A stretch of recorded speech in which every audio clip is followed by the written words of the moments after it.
I'm Spencer Mazik, and joining me now is lawyer turned psychotherapist Will Meyerhofer. He's also the creator of the website and blog The People's Therapist, and his latest book is called Bad Therapist, A Romance. Welcome, Will. Thank you for joining us today. Well, I hope this will be therapeutic for both of us. Yes, me too. You can start with your childhood and just work from there. Well, I want to begin by talking about why did you go to law school after graduating from Harvard University? Let's start there. Boy, that's a real therapist answer is the honest answer. I think to make my mom happy. I think, honestly. Yeah, she was on my case. You went to Harvard and you're working as a temp secretary writing a novel. That was where I was in my early 20s. She wanted you to be a lawyer then? Yeah, although, a few years back she said, I never understood why you did that. And I thought, you know how moms can kind of rewrite history. What Did what she told me to do and went to law school. Got it. No, I mean, I had an Ivy League degree, and I was sitting around not knowing what to do, and she said, get off the couch. Did you have any interest in law, though? Law. I wasn't entirely sure what it was, but I feared it would work itself out. And I know that sounds incredibly naive, but I talk to so many lawyers who say, God, me neither. I did well in the LSAT. I was good at going to school, and I sort of figured to take care of it. So it seemed sort of interesting.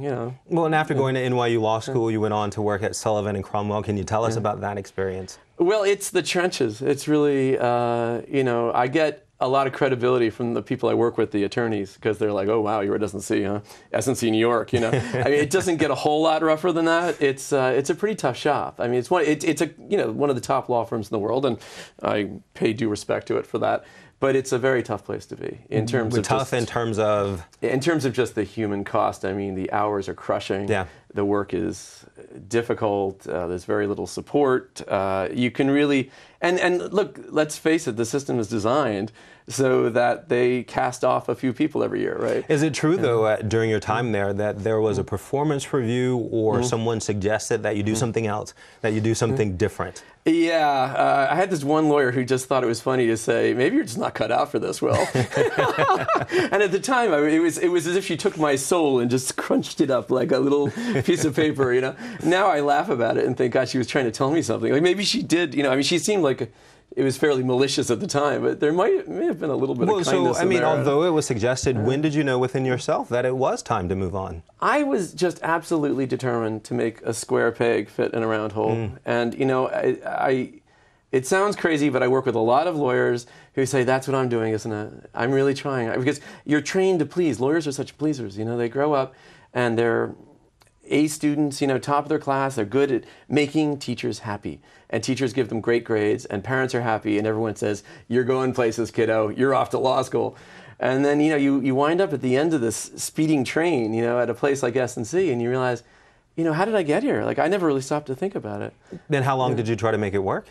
I think I lasted something like 2 years, which sounds like nothing. Like, I'm a little embarrassed. Like, I kind of want to cheat and say, well, maybe it was 2.5. But, in reality... 2 3/4. I'm working with a guy right now at a firm overseas. I work on Skype with him, and he's in the Pacific Rim. And he's calculating how many weeks he can make it. He's trying to get to that lawyer goal that we all have in mind. I mean, the ultimate lawyer paradise, which is zero net worth. It's when you get to zero with your loans, and then you can quit, and, you think...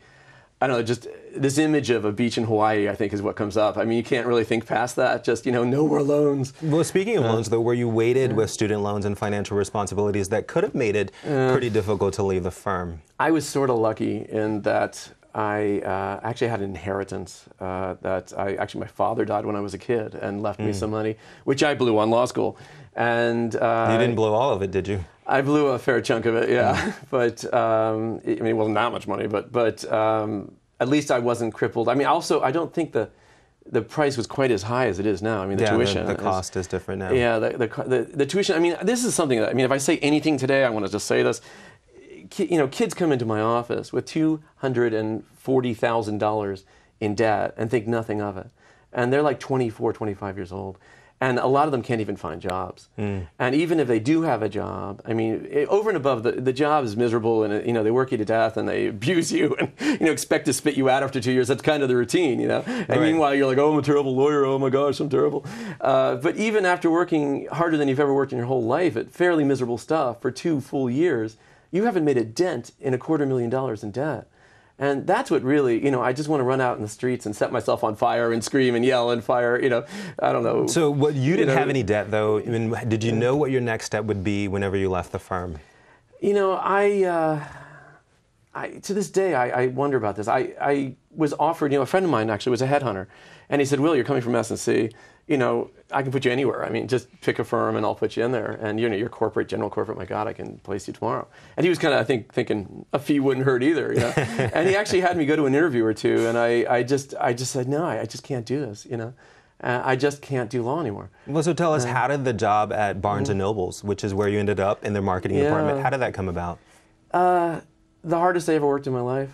I mean, for 6 months, I went out and did what lawyers never do. I just called strangers up, took risks, and said, a friend of mine knows you and you work in the book business, and I was just wondering if I could come to your office for 10 minutes and just ask you how you got there and how you like it, and just, do you know anyone I could talk to that, I'm not asking for a job, but just, networking interview.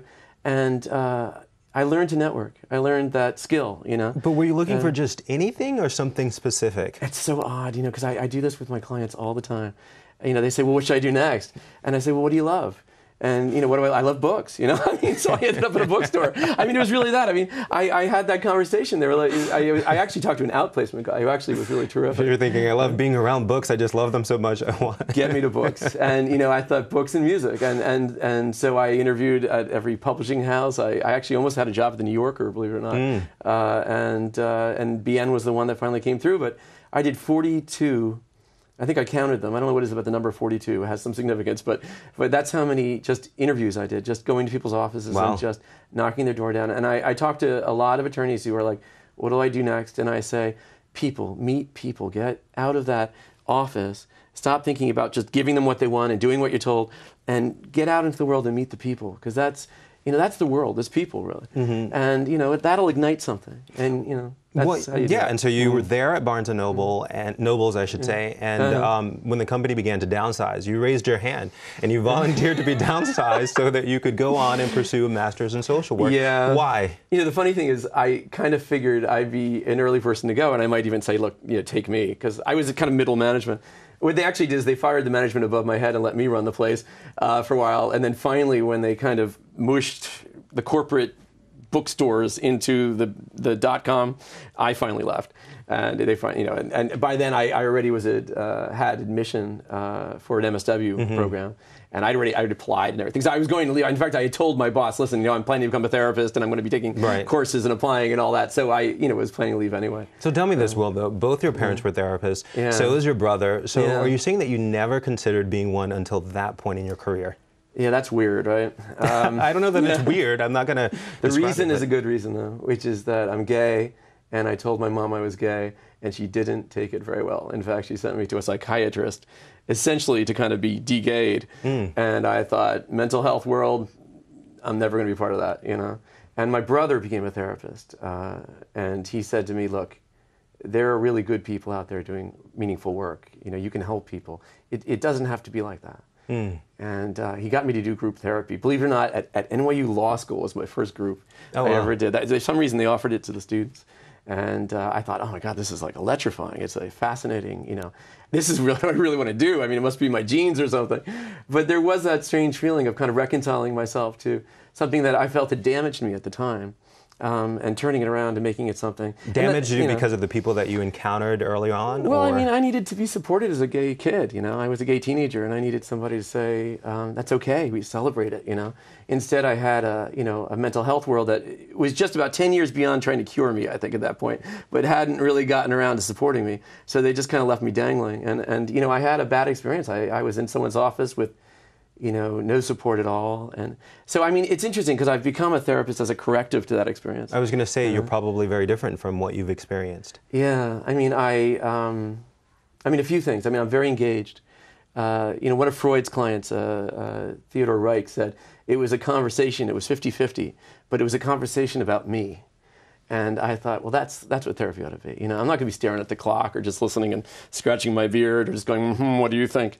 I think that's a cop-out. You know, I think you got to really engage. You've got to have a conversation. And do you now work with other gay teens or people who are having trouble coming to terms with their identity? Yeah, you know, that's the interesting thing is that, everyone wants to label me. I'm supposed to be a gay therapist, but now I'm a lawyer therapist, you know? And interestingly enough, I've been working with just a load of bankers lately. I've been getting all these referrals.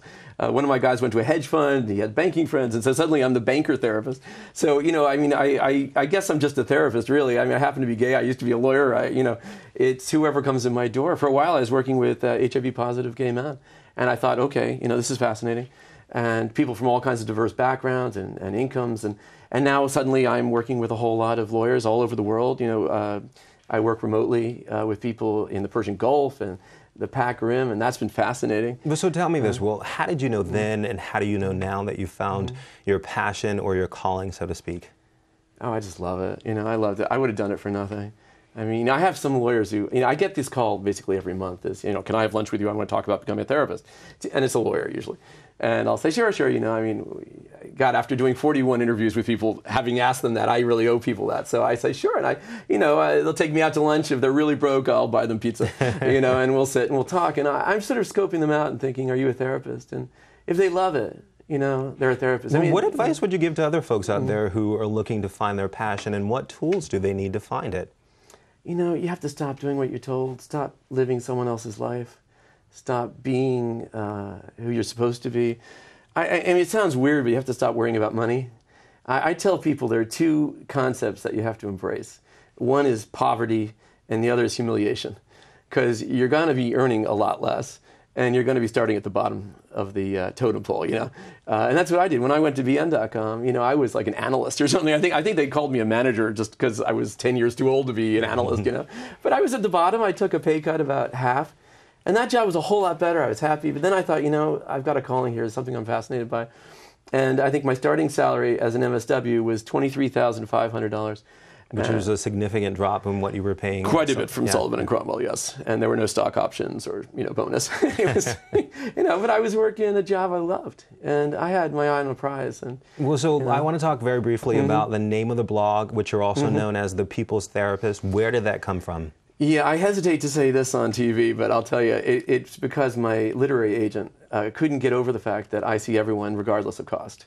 And deep breath. If you want to see me and you have the commitment to showing up on time and doing the work, and maybe you can see in an afternoon rather than a morning or an evening, although I'm flexible, I will see you for what you can pay me. And it's something known as the sliding fee She said, scale. You're a communist. You're like the people's therapist. And I was like, well, I believe in that. I believe that I have to do this job with an open heart. And so I will see you for $10. I had one person I saw for $1, and he used to fold it up.